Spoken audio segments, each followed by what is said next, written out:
कटिबद्ध आहे.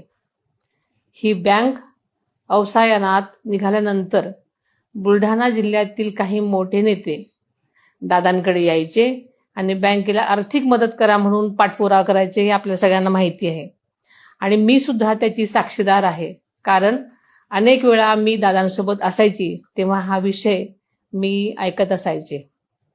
आदरणीय दादांनी जिल्ह्यातील सहकार क्षेत्रातील ही सर्वोच्च संस्था पुन्हा ताकदीने उभी राहावी, शेतकऱ्यांच्या या बँकेला नवसंजीवनी मिळावी यासाठी 300 कोटी रुपयांची आर्थिक मदत केली.